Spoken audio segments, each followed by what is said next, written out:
Legal ba ang pag-aresto kay dating Pangulong Rodrigo Duterte? Lumabag ba ang gobyerno ng Pilipinas sa batas internasyonal? At paano makakaapekto kay Pangulong Bong Marcos Jr. ang investigasyon ng Senado na pinamumunuan ni Senador Imay Marcos?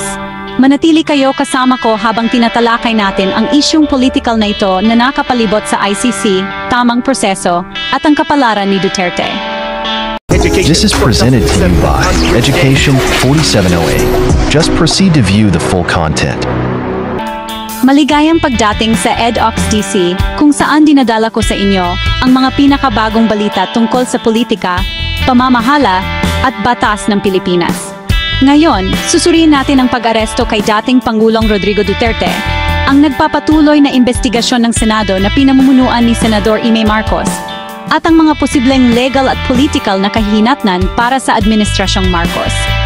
Simulan na natin. Noong Marso 11, 2025, inaresto si dating Pangulong Rodrigo Duterte sa Ninoy Aquino International Airport ng Maynila pagbalik niya mula Hong Kong. Ang kanyang pag-aresto ay batay sa isang warrant na inisyu ng International Criminal Court dahil sa mga krimen laban sa sangkatauhan kaugnay ng kanyang kontrobersyal na giyera kontra droga.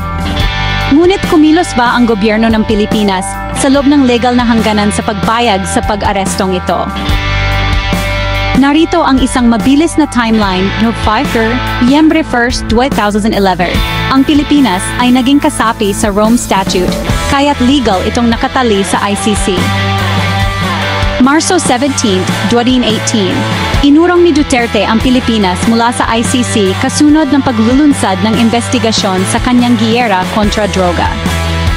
Marso 17, 2019, naging epektibo ang pag-urong ngunit napanatili ng ICC ang jurisdiksyon sa mga krimen na nagawa habang ang Pilipinas ay miyembro pa rin. Ayon sa Artikulo 127 ng Rome Statute, ang pag-withdraw ng isang estado ay hindi nag-aalis ng mga obligasyon na natamo habang ito ay miyembro. Nangangahulugan ito na aari pa rin kasuhan ng ICC si Duterte para sa mga umano'y krimen na ginawa sa pagitan ng 2011 at 2009. Kasunod ng pag-aresto kay Duterte, inanunsyo ni Senador Imay Marcos, pinuno ng Senate Committee on Foreign Relations, ang isang investigasyon ng Senado upang matukoy kung nasunod ang tamang proseso. Ang pagdinig ay nakatakda sa Marso 20, 2025, at layunin nitong suriin ang papel ng mga awtoridad ng Pilipinas sa pag-aresto at ekstradisyon kay Duterte.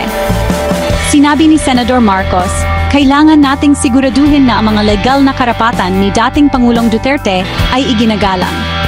Lilinawin ng investigasyon na ito kung nasunod ang tamang proseso at kung ang mga awtoridad ng Pilipinas ay kumilos alinsunod sa batas ng bansa at internasyonal.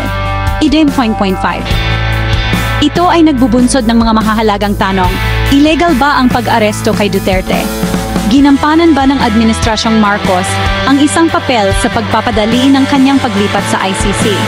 Ang investigasyon na ito ay maaring humubog sa mga relasyon sa hinaharap sa pagitan ng Pilipinas at ng Korte Internasyonal. Ano ang maaaring mangyari sunod?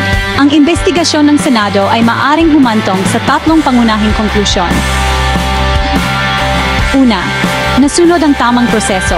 Kung walang makitang irregularidad ang investigasyon, magpapatuloy ang paglilitis kay Duterte sa ICC at maaaring makita ang gobyerno ng Pilipinas bilang nakikipagtulungan sa batas internasyonal.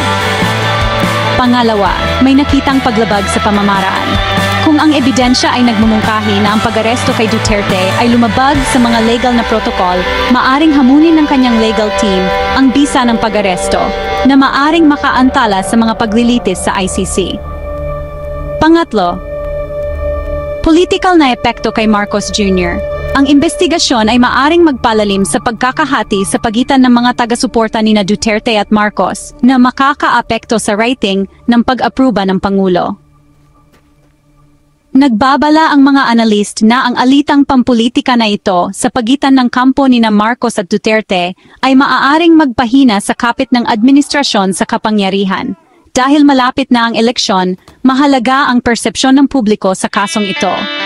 Habang nagpapatuloy ang investigasyon ng Senado, ang malaking tanong ay nananatili. Ang pag-aresto ba kay Duterte ay isang legal na obligasyon o isang hakbang na may motibong pampulitika? Pananatilihin ba ng Administrasyong Marcos ang paninindigan nito o hahantong ba ito sa isang mas malawak na krisis sa politika? Ano sa tingin ninyo? Nasunod ba ang tamang proseso o ilegal na inaresto si Duterte? Ipaalam sa akin sa mga komento at huwag kalimutang mag-like, mag-share at mag-subscribe para sa higit pang mga update sa umuunlad na kwentong ito. At sa may kakayahang tumulong sa channel kong ito dahil hindi pa po tayo monetize at nangangailangan po tayo ng isang pro video editor upang mapaganda po natin ang mga video upang maging realistic at akma sa tema ang mga images at effects. Huwag pong mag-atubili sa pag-donate via GCash at 0935-543-3948. Ang inyong donation ay magiging daan para mas mapaayos pa po natin ang ating mga videos. Maraming salamat sa pag-unawa.